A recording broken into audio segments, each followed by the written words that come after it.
Este programa es presentado por Itaú, Penner Automotores, Puerto Caacupemí.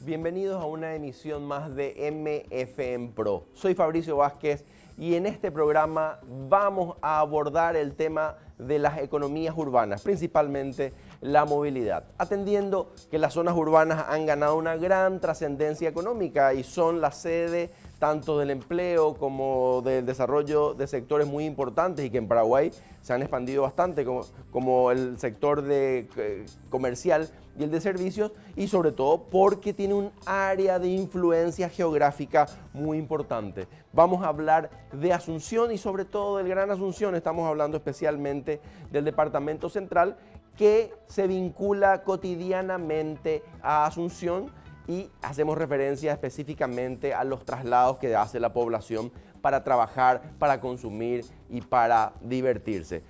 Estamos hablando de servicios principalmente.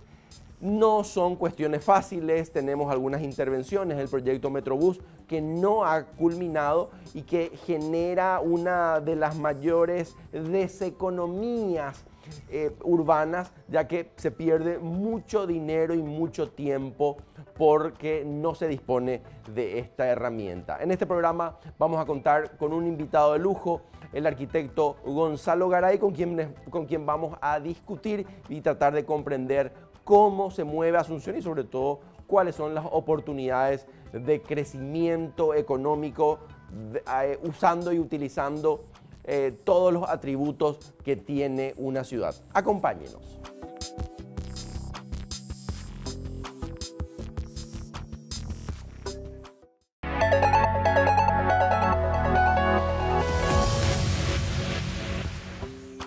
Iniciamos de esta forma nuestro programa de MFM Pro de hoy, abordando un tema que en las últimas semanas ha hecho mucho ruido, el conflicto de los taxistas con las plataformas de movilidad como Uber, como Move, pero creemos justamente que este evento es una señal de una problemática y unos desafíos mayores para la ciudad de Asunción, que es la movilidad urbana. Por eso, en el programa de hoy tenemos como invitado al arquitecto urbanista Gonzalo Garay, conocido ya hace varias décadas como uno de los principales impulsores, preocupados, generadores de ideas alternativas y sobre todo uno de los grandes pensadores sobre la Asunción actual y la Asunción del futuro.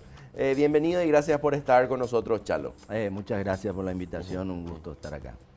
Bueno, y lo que decíamos antes, creemos que el conflicto, el enjambre amarillo, esto que se da entre Uber, unas presiones a la Municipalidad de Asunción, en realidad son la prueba de que la movilidad tiene problemas en Asunción, Chalo.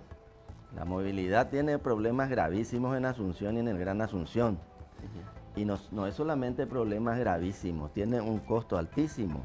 Uno de los tantos estudios que hemos hecho con cooperación del Banco Interamericano de Desarrollo, que después no se aplican, ¿verdad? Por eso después dicen, no, los planes no sirven para nada. No sirven para nada cuando vos no lo aplicás y no tenés un mecanismo de gestión eficiente para aplicarlo.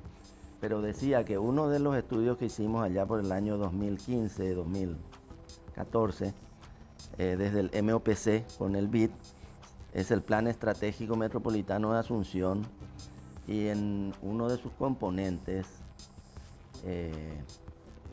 que toca el tema de movilidad urbana y de economía de la ciudad, se hace ahí una estimación de que el Gran Asunción pierde por día por la falta de un sistema de movilidad, porque no tenemos un sistema, ni siquiera podemos hablar de un pésimo sistema, no hay un sistema de movilidad, la falta de un sistema de movilidad urbana, que después explicaremos el concepto, ¿verdad?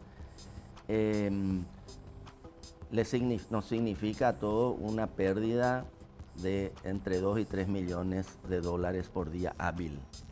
Son unos 600 millones de dólares al año, que son varias troncales, varias líneas de Metrobús y por año. Varias inversiones, sobre todo. Entonces, Cuando hablamos justamente, Chalo, sobre la economía de la ciudad y la economía de la movilidad, estamos hablando en realidad del tiempo perdido en los automóviles, los viajes de mala calidad en el transporte público, la inseguridad, el costo de combustible.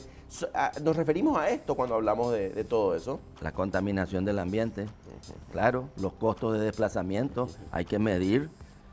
Uno en condiciones normales existen estándares de cuánto es la velocidad media aceptable en una ciudad, etcétera.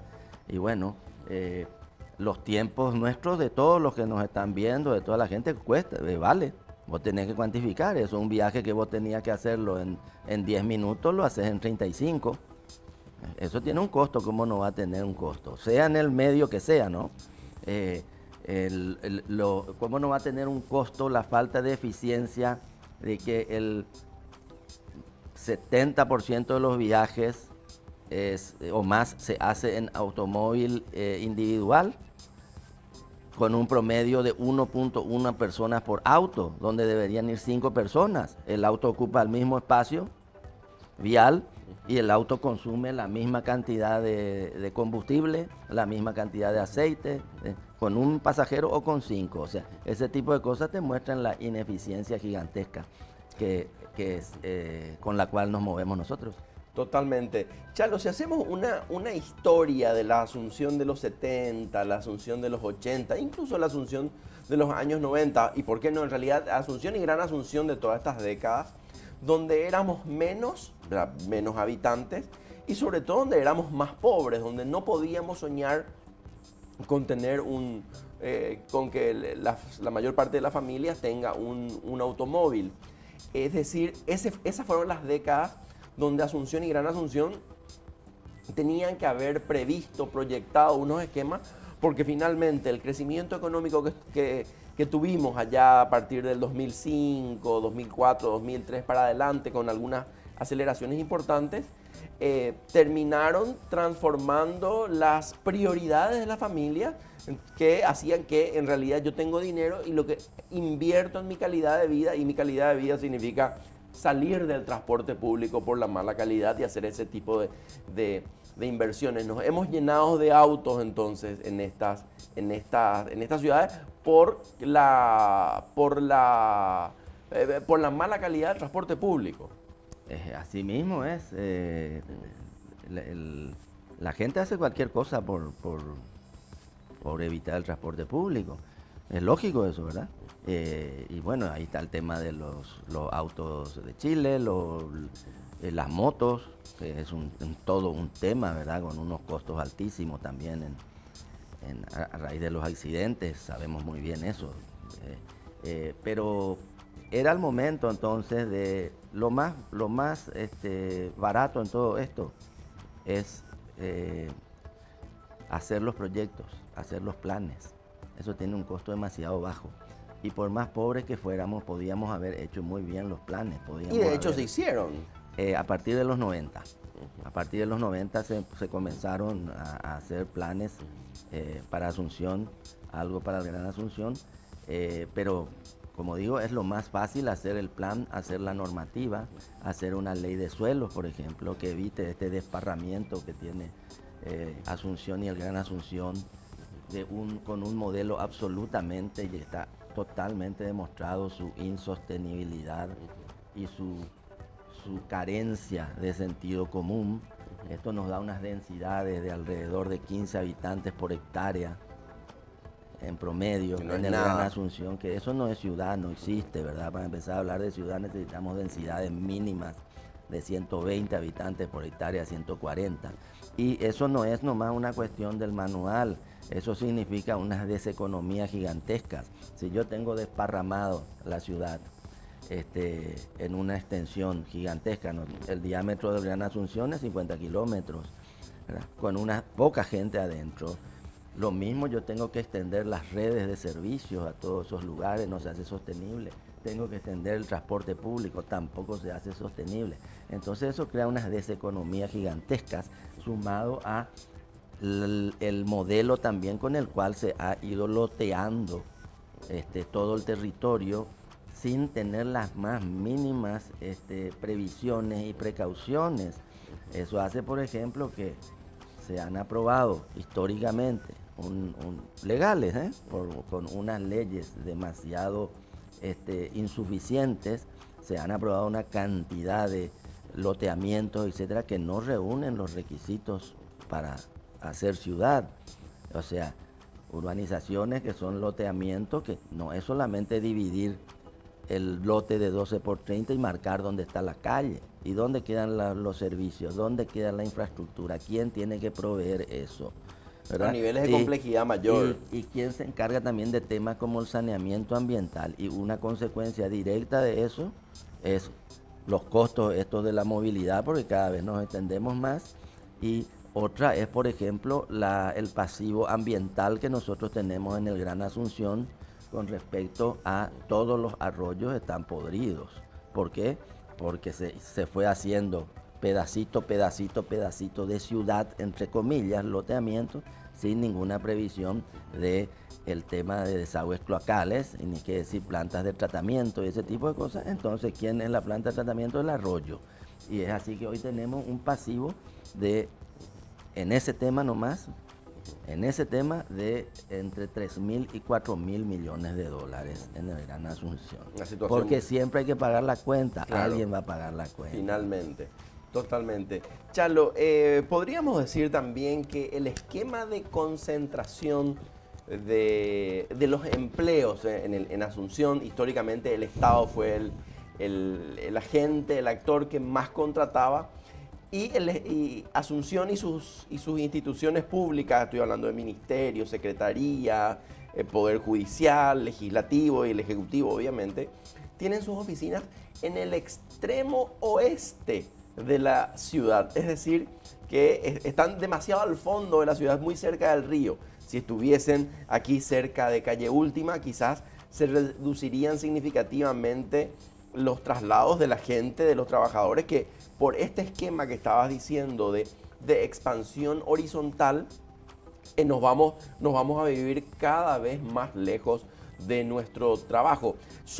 ¿Cuál es la aversión que tenemos, Chalo, a crecer en altura? No sabemos vivir en departamento, estamos muy acostumbrados al patio, una reminiscencia rural quizás.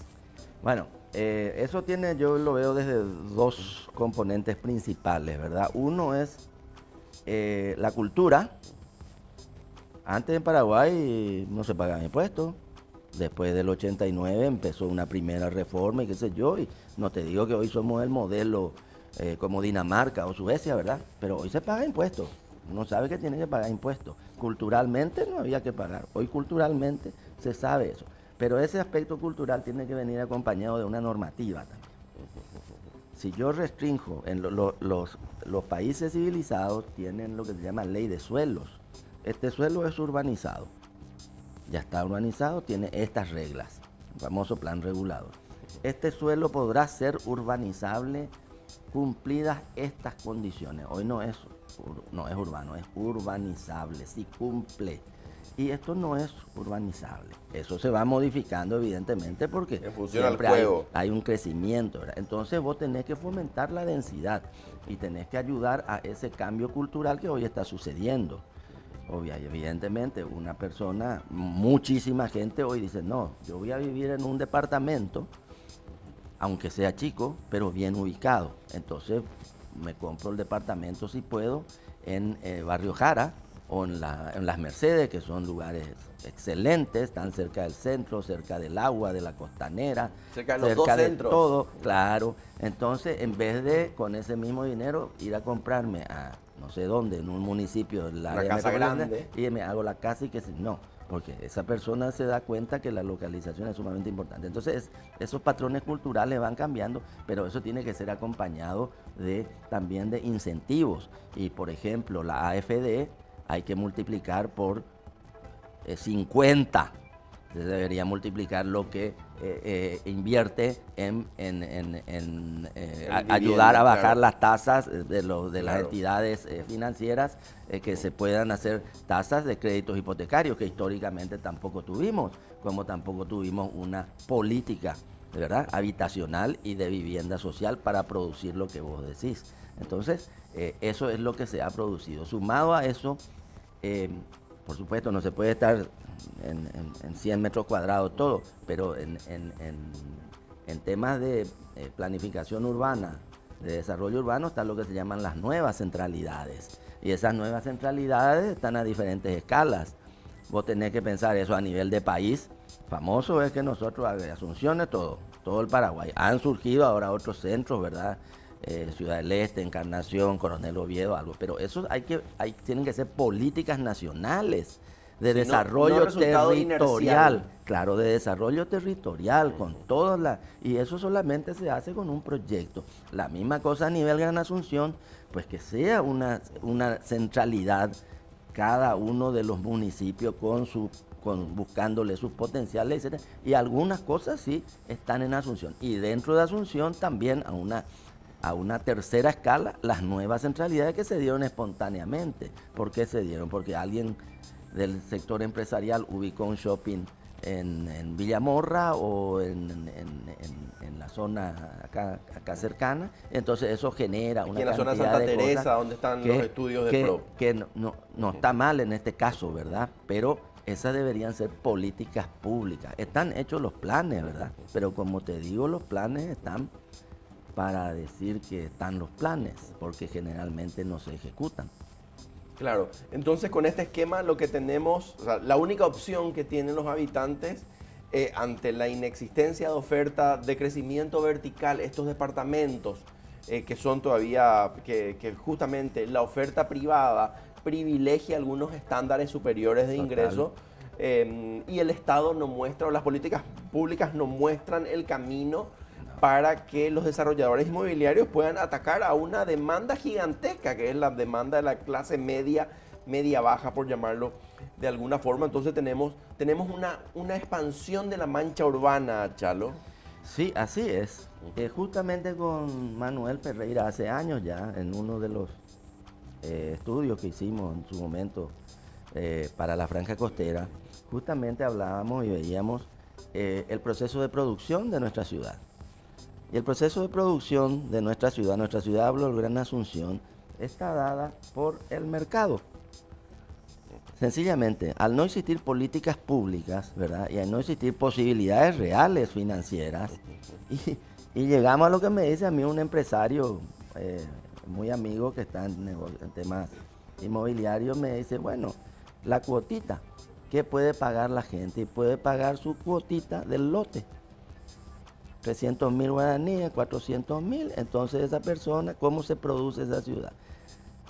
Paga con un costo financiero gigantesco, esa gotita está a 40 kilómetros de la ciudad, tampoco tiene acceso a créditos accesibles, entonces después cuando puede consigue una platita de, no sé, una cooperativa, y hace la piecita y el baño y no sé qué cosa. Con el aguinaldo agrega y otro así dormitorio. Y ese es el proceso de producción de nuestra ciudad, pero hoy día eso es absolutamente insostenible y hay indicadores que demuestran claramente que eso es insostenible. Uno de ellos es otro plan que hicimos también con el BID, otro proyecto que se llama el Plan ICES Gran Asunción, Iniciativa de Ciudades Emergentes y Sostenibles, que es un diagnóstico y unas propuestas bien claras, pero clarísimo, con números, con indicadores. Podemos hablar después de eso. También. Es decir, los problemas urbanos, la expansión del crecimiento horizontal de la mancha urbana genera una serie de problemas que ya estuvo anunciando el arquitecto Garay, pero que vamos a volver después de la pausa para analizar las características de la movilidad, cómo nos movemos en la ciudad. Quédese con nosotros.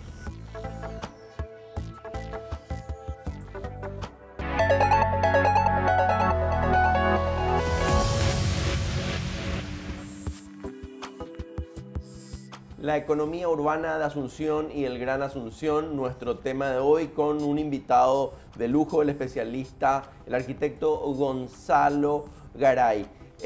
Chalo, estábamos hablando justamente de la movilidad, de todos estos aspectos que hacen a la economía urbana y justamente queremos ver un poco la evolución de los hogares que tienen movilidad propia en Asunción. Estos datos son de la encuesta permanente de hogares y desde el 98, casi ya 20 años, se observa la cantidad de hogares en Asunción que dispone de movilidad. Cuando hablamos de movilidad, la Dirección de Censo y Estadísticas habla de automóvil o moto o camioneta o lo que sea.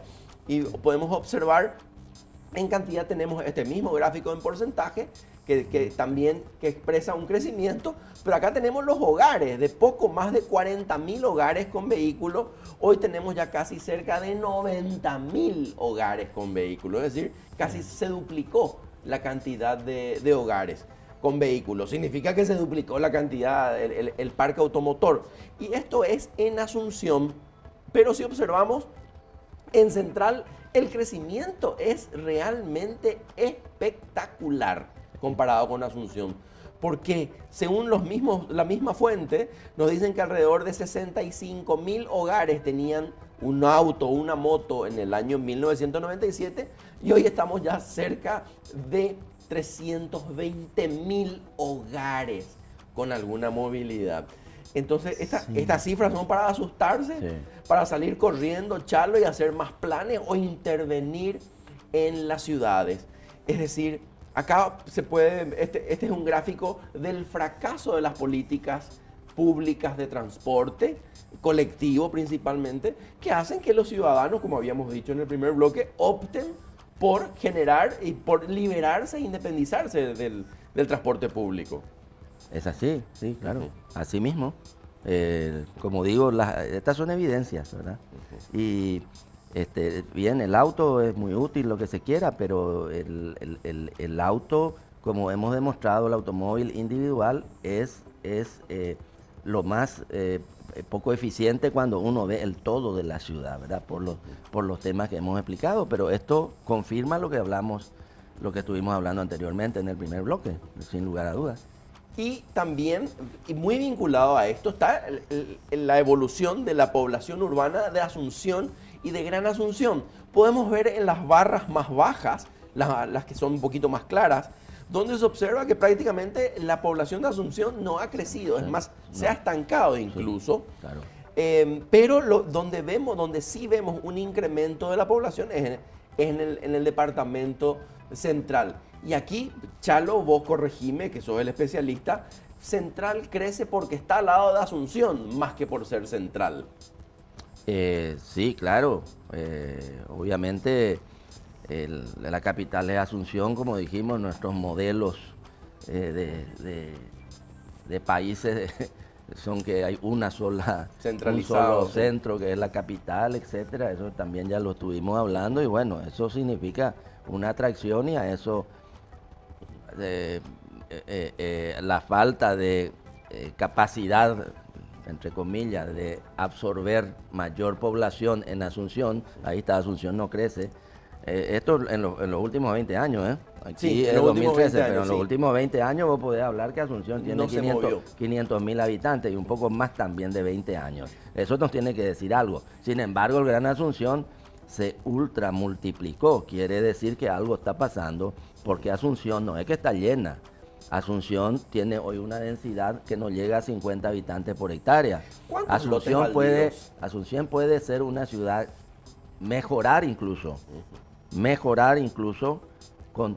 teniendo 2 millones de habitantes, o sea, puede cuatriplicar su población a Asunción y no es solamente que eso le va a hacer mal a Asunción, le va a hacer muy bien por unas cuestiones de economías, de aglomeración y todo ese tipo de cosas, ¿verdad? Sin que eso signifique que vos no podés tener ya esos terrenos arbolados, los podés tener, porque no es que la densidad es uniforme en una ciudad, por eso se habla de densidad promedio. Se siguen manteniendo los barrios con densidades bajas, con terrenos muy grandes, vivienda unifamiliar, barrios intermedios, dúplex, edificios 4 pisos y otros lugares con mucho más densidad, ¿verdad? Entonces, el promedio sí te da, de ese sistema urbano, te da promedio altamente positivo desde todo punto de vista, desde el punto de vista de la calidad de vida y desde el punto de vista económico, sin duda. Llama la atención también, Chalo, y te preguntaba la cantidad de lotes baldíos que existen en Asunción.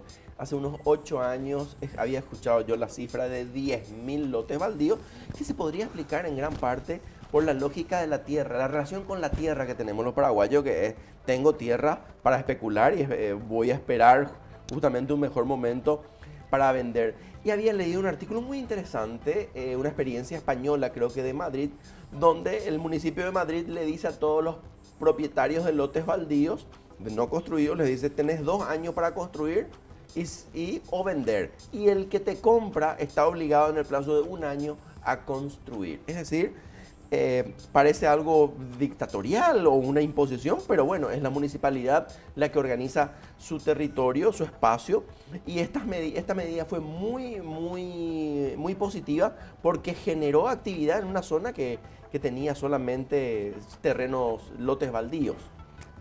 No es para nada dictatorial, al contrario, son políticas urbanas. Recordemos que la ciudad es un bien común también. No es una cosa individual nomás. Y recordemos que en el Estado de Derecho la propiedad privada está reglamentada. Así tiene que ser. No es para nada dictatorial. Son medidas excelentes. Pero no es solamente que le dice tiene tal plazo, porque lo otro es especulación, punto. Y la ciudad no está para especular.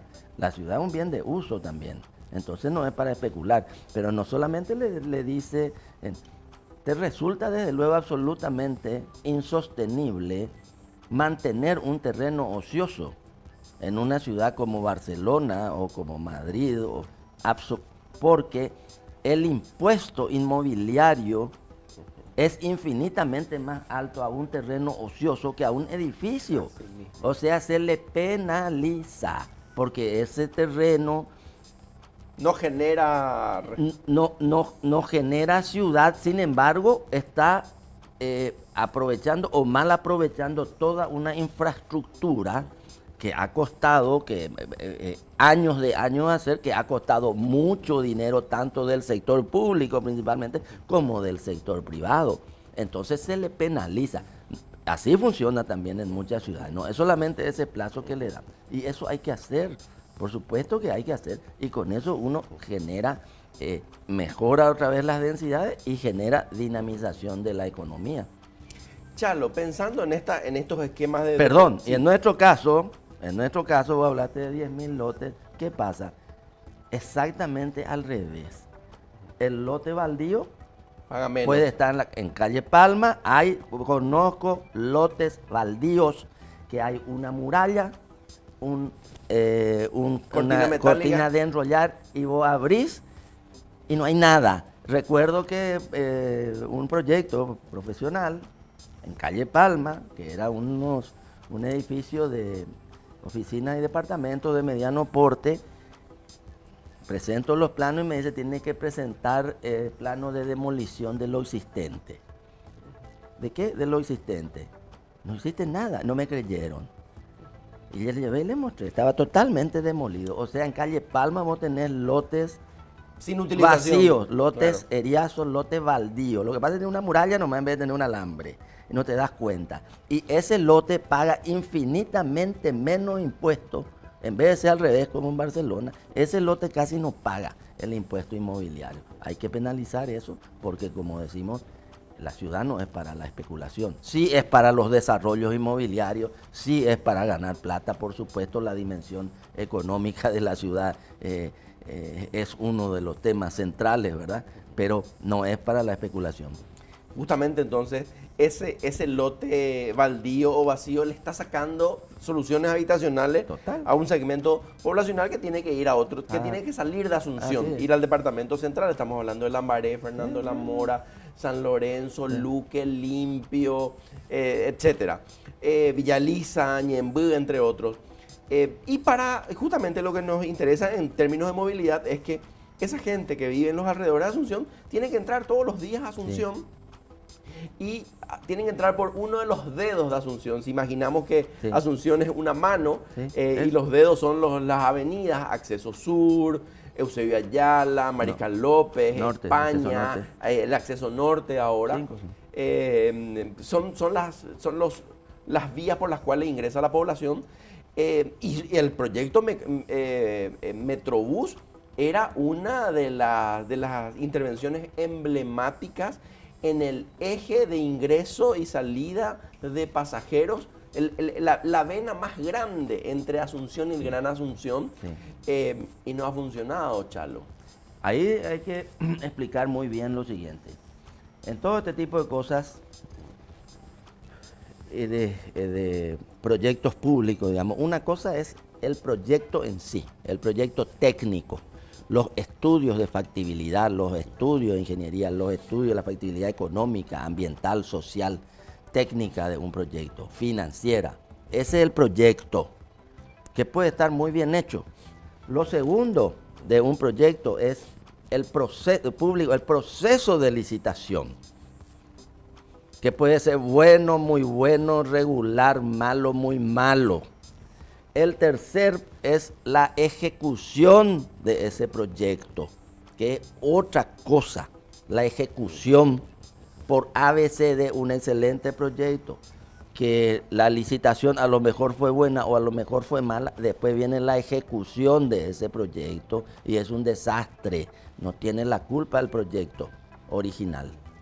Y el proyecto original no ha comenzado a funcionar, que es la cuarta etapa de un proyecto público, que es la operación del proyecto. Yo no sé cómo me van a decir que el proyecto Metrobús no funciona, son adivinos, son adivinos. Porque todavía no terminó, no está instalado. No funcionó una hora, o sea, que funcione una hora por lo menos, no digo un día, y ahí que me vengan a decir no funciona. Quiero que me digan cómo saben que no funciona algo que no existe todavía. Porque eso quedó en la tercera fase, el inicio de la tercera fase, que es la ejecución de la obra. Y Asunción y el Gran Asunción, por ningún motivo no se puede dar el lujo de tirar a la basura el Metrobús. Cámbiele de nombre, cámbiele de color, lo que quiera. Pero eso es lo que nosotros podemos hacer, que se llama BRT. Bus Rapid Transit. En castellano, buses de tránsito rápido, ¿verdad? Eso tiene que ser. Y ese es el modelo de Curitiba, que después se tomó en Colombia, se lo mejoró y ese modelo se exporta. Por supuesto, van a entrar ahí en Google a decir que en tal lado no funcionó. Por supuesto, no hay nada. Hay ajuste que hacer siempre. Por supuesto, pero eso es lo que Asunción necesita y eso es lo que hace falta. Y es lo que podemos hacer. ¿Por qué? Porque un metro de Metrobús, un kilómetro de Metrobús cuesta entre 4 y 9, 10 millones de dólares. Acá te dicen metro, hay que hacer metro. Un metro cuesta entre 80 y 400 millones de dólares. Ese metro. El kilómetro. Tener la relación. Vamos a poner un promedio al Metrobús, vamos a ponerle 7 millones de dólares contra un metro que cuesta 200 millones de dólares. Un subterráneo. Imposible, Claro, ¿verdad? totalmente. Imposible. Totalmente. No, Charlo, cuando te decía lo del Metrobús era que claro, por todos estos problemas que han tenido y que, bueno, el gobierno actual ha tenido un año para resolverlo y todavía no le ha encontrado. Parece que es demasiado complejo, no existe la voluntad. Pero mientras seguimos discutiendo y mientras grabamos este programa, tenemos miles de pasajeros embromados, miles de comerciantes embromados, sobre todo en la avenida Eusebio Ayala, que es una de las arterias comerciales más importantes del país incluso. ¿Cuáles son las opciones? Vamos a ir a la pausa y después quiero que me conteste Chalo, o que discutamos sobre qué hacer con el Metrobús, cómo darle vida con el nombre que sea, vaya por arriba, vaya por abajo, del color que sea, pero que realmente podamos resolver de forma urgente y eficiente un problema que tenemos todos los asuncenos y los del departamento central. Así que vamos a desarrollar estos temas luego de la pausa.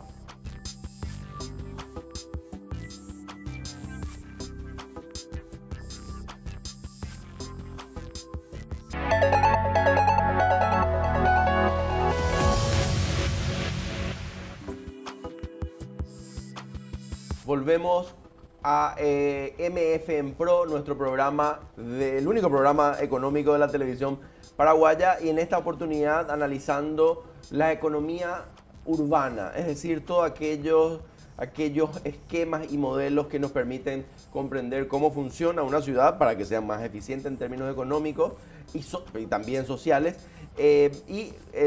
Como habíamos conversado en los otros bloques, estamos analizando la movilidad urbana, lo compleja, lo relevante que es y cómo la movilidad traduce algunos problemas históricos de las ciudades y cómo se pueden solucionar. Habíamos hablado, Chalo, del Metrobús que tuvo problemas y planteamos, algo se tiene que hacer con esta inversión, cambiar el modelo, que sea aéreo, que sean laterales, no sé cuál es la discusión técnica, pero evidentemente esto no puede quedar así y la ciudadanía se merece unas políticas públicas y unas herramientas específicas como esta de movilidad urbana que les permita ganar tiempo y calidad de vida.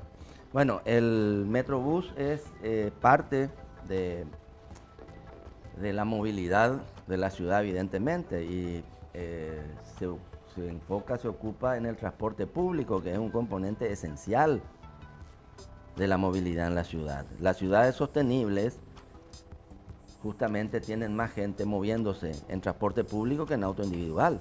Eso es así, las ciudades del primer mundo son así. La ciudad de Dinamarca, Suecia, Finlandia, mismo hablamos de Barcelona, es un modelo. Acá cerca, Curitiba. Curitiba hoy, que empezó con el sistema Metrobús, que no se llamaba Metrobús, pero es lo mismo.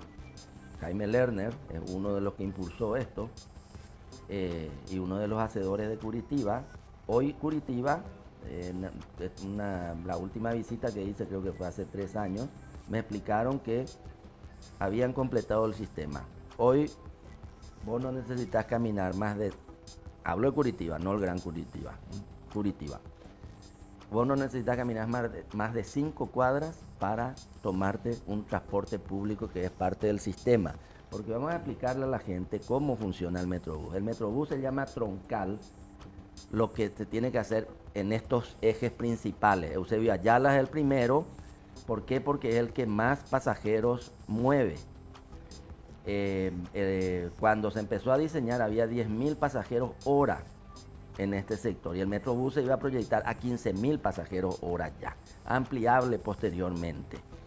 Paréntesis, así como Asunción no crece, bajó la cantidad de usuarios del transporte público. Nosotros estamos disminuyendo la cantidad de usuarios del transporte público. Creo que está en 7.000 o en 8.000 ahora. Bajó. ¿Dónde se fue esa gente? Y se fue a la moto o se fue al chileré, lo que sea. Se fueron a la solución individual, que es la no sostenible. Cierro el paréntesis. Entonces, el Metrobús funciona con una troncal y con unos alimentadores. Que serían perpendiculares a Eusebio Ayala. A ver, en cada estación, por ejemplo, yo vivo cerca de la Universidad Nacional, metido ahí en un barrio. En el campus, en San Lorenzo. Hacia un costado, no vivo sobre la ruta, vivo a 10 cuadras de la ruta. Pero hay un rondín, se llama, un alimentador, un bus más chico que está circulando por ese barrio. Entonces yo tomo ese camino, seguramente 3 cuadras, tomo ese y me bajo en la estación. ¿Por el mismo precio? Por el mismo pasaje. Hoy día ya se tiene en el teléfono nomás ya. Bueno, con el mismo pasaje y me bajo y yo me quiero ir hacia, no sé, hacia la embajada norteamericana, por decirte, y me bajo entonces en la estación que está en Cuisec. Y ahí tomo otra vez por el mismo precio. Por el mismo precio dentro de un lapso de tiempo que se pone. Entonces con el mismo precio yo hice todo eso. Así funciona. Y el Metrobús de esta primera troncal es justamente la troncal de Eusebio Ayala. Es la primera de 5 troncales. El plan maestro del Metrobús tiene 5 troncales en estos 5 dedos. ¿Cuáles son los otros en estos 5 dedos que vos mencionaste. Pero después vos ya vas cubriendo, como lo hizo Curitiba, vas cubriendo tu territorio entre alimentadoras y troncales y después finalmente, evidentemente, cuando nosotros viajamos a otros lugares de primer mundo, nos manejamos en el transporte público. ¿Por qué? Porque es súper eficiente. Nosotros, cualquier persona que tenemos auto, que nos manejaríamos en transporte público, yo para venir acá, pues hubiera venido en transporte público en vez de venir en mi vehículo. Si uno tiene ese sistema, no lo tenemos. Nosotros necesitamos urgentemente, vos me decís que recomendarías vos al gobierno, y no, incluso le he dicho a los ministros y etcétera, y al ministro del ramo, a Arnoldo Vins, que hay que continuar con esto. No solamente hay que hacer una troncal, que en estos 4 años que quedan de gobierno, por lo menos que se encare 3 troncales, ¿verdad? Haciendo las mejoras que haya que hacer, cambiando lo que hace, pero no volver para atrás.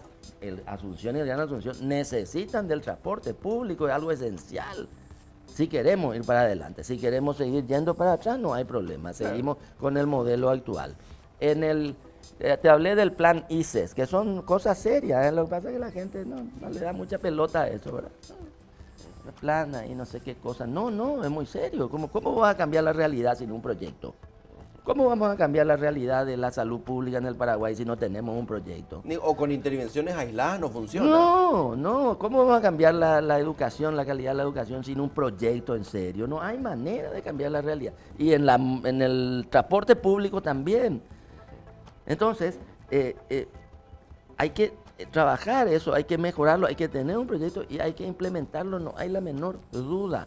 Y esto está demostrado además, no es que estamos inventando nosotros una cosa, está demostrado. Y bueno, y tomar los buenos ejemplos, implementarlo, llevarlo adelante y salimos ganando todos, incluyendo los empresarios del ramo que es del transporte público. Y hay que hacerlo y hay que encarar, y los proyectos públicos siempre son difíciles y siempre son problemas, sobre todo en los países subdesarrollados como los nuestros y sobre todo en países como los nuestros, que felizmente llegó la democracia, pero con la democracia también llegó una gigantesca anarquía. ¿Por qué? Porque no sabemos trabajar nuestro capital social, que es objeto de otro programa y de otro tema. Capital social, Bernardo Kliber, ¿verdad?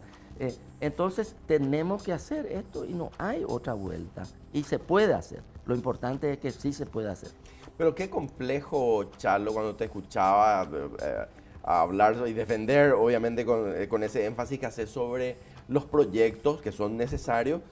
Pero uno piensa en las cuestiones institucionales y se le pierde un poco la pelota. Sí, ¿Cómo estamos hablando de lo necesario que es el Metrobús, de cómo nos va a permitir a todos ganar tiempo? Es decir, vamos a pasar, había una propaganda inclusive de algún electrodoméstico, era justamente una moto, que le decía, sí, ¿qué tal estás? Y súper bien, vivo acá en el colectivo, no me bajo más porque ya son tantas horas que ya encontré mi lugar. Ni a casa me voy a dormir. Un loteamiento, ¿verdad? Un loteamiento. Era una propaganda de motos. Al final decía, no, bajate del colectivo, comprate una moto. Pero era muy buena la propaganda. Pero se nos está yendo la vida en el tránsito. Sí. Sin embargo, a pesar de toda esta evidencia, un intendente como el de San Lorenzo dice, no queremos Metrobús. Muchas gracias. Esto va a afectar a unas cuadras de nuestro mercado. Así que nosotros saltamos. No nos incorporan. Y después con varias idas y vueltas, no sé en qué quedó eso, pero hay un déficit de liderazgo institucional brutal. ¿Quién es el dueño de la pelota? ¿Es el MOPC? ¿Dónde están las municipalidades? Las municipalidades no tienen la capacidad de gestión. Se superponen los territorios. ¿Quién es el que ordena? ¿Quién es el que administra? Un montón de historias que no resolvimos y que la descentralización terminó siendo una anarquía. Así es. Estos proyectos necesitan, atendiendo a lo que vos estás diciendo y atendiendo a la alta falta de capacidad de gestión de las municipalidades y del sector público, también a nivel gubernamental, a nivel Estado, digo, yo no hablo de ningún gobierno en particular porque es una cuestión sistémica, nuestra falta de capacidad de gestión pública, eso es así.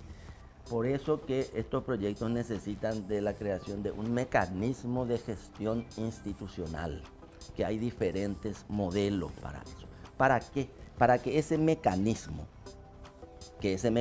puede ser un consorcio público, puede ser una SA de capital público, puede ser un ente autónomo, puede ser un fideicomiso. Hay distintos modelos que se estudian, que permiten nuestra legislación. Esa entidad creada, que no es agrandar el Estado, no, al contrario, es achicar el Estado y hacer eficiente ese proyecto. Estos proyectos, Metrobús, por ejemplo, la reconversión del puerto de Asunción, por ejemplo, el proyecto Franja Costera de Asunción, necesitan del mecanismo de gestión, que en algunos casos es interinstitucional a nivel de más de un gobierno, caso Metrobús, por ejemplo, caso Franja Costera, gobierno, municipalidad, y en otros casos es solamente un nivel de gobierno, pero hay que crear ese mecanismo de gestión que sale a trabajar exclusivamente en ese tema,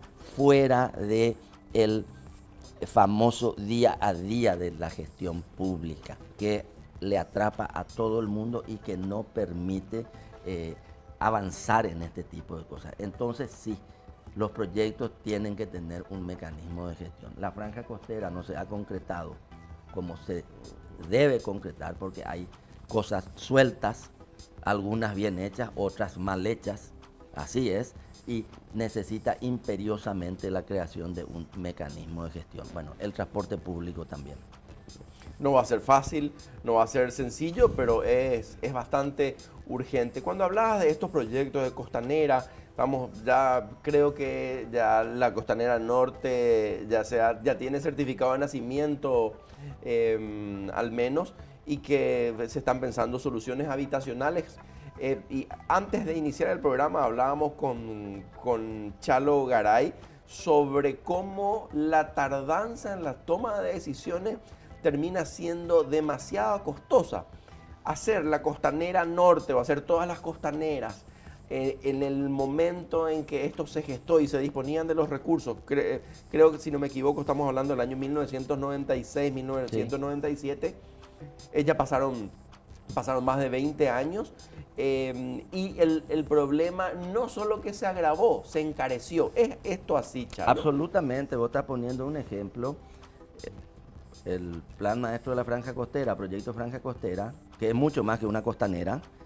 La costanera es un componente nomás, la gente confunde, pero es mucho más que eso.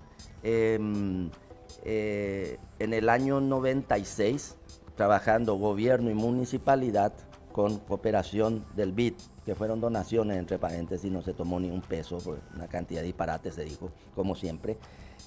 Trabajaron y llegaron al estudio de factibilidad final de eso, después de 3 años de trabajo. El estudio de factibilidad técnico, urbanístico, social, ambiental, económico, financiero, legal e institucional. Y el institucional creaba el mecanismo, proponía el mecanismo de gestión. Eso en el año 96 estuvo listo. El BID le dijo al Paraguay, está disponible este dinero. ¿Cuánto dinero era? Todo el Bañado Norte, 1000 hectáreas. Bañado Norte. Costanera, relleno, saneamiento ambiental, restauración de humedales, Banco San Miguel, por ejemplo. 4.000 soluciones habitacionales era necesario cuando eso. Hoy son 10.000 en el norte. Se duplicó más. Los espacios públicos de calidad, el saneamiento de los arroyos como parques públicos. Terrenos para inversiones de desarrollo inmobiliario del sector privado para que haya una mixtura de usos en estos lugares, esa ciudad que queremos, que habla la nueva agenda urbana, ¿verdad? La ciudad con densidad, la ciudad mixta, la ciudad que uno camina, la ciudad con crecimiento económico, con espacios públicos de calidad. Todo eso costaba 220 millones de dólares, con un cronograma de ejecución de 7 años. No se llegó a crear el mecanismo de gestión.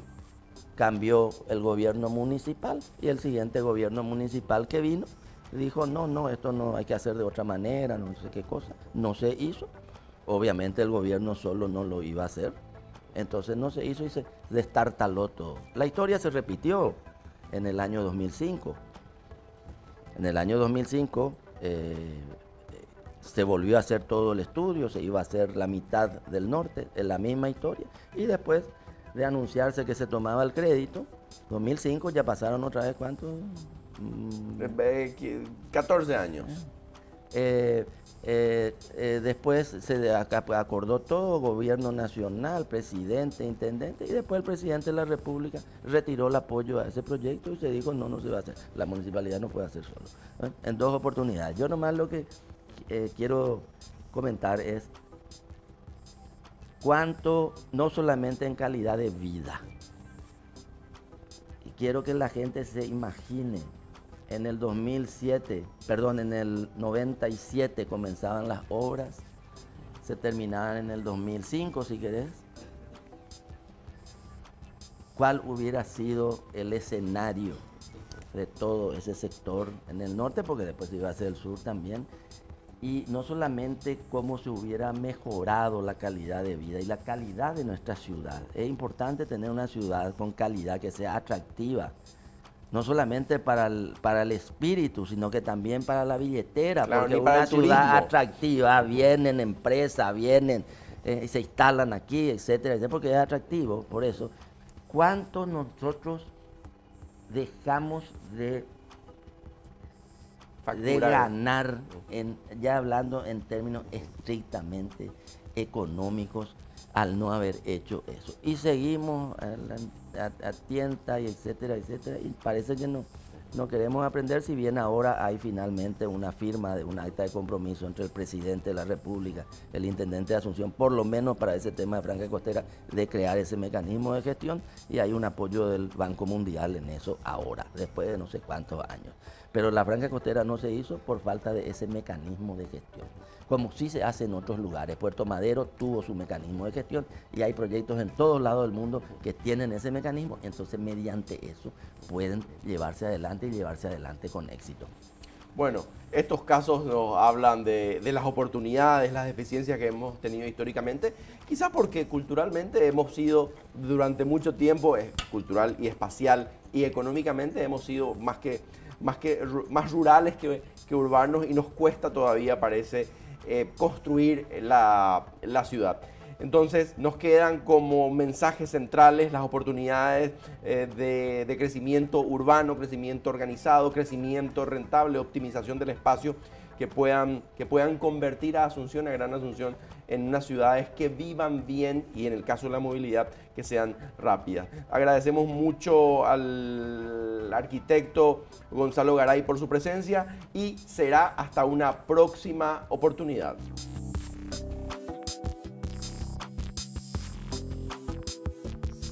Este programa es presentado por Itaú, Penner Automotores, Puerto Caacupemí,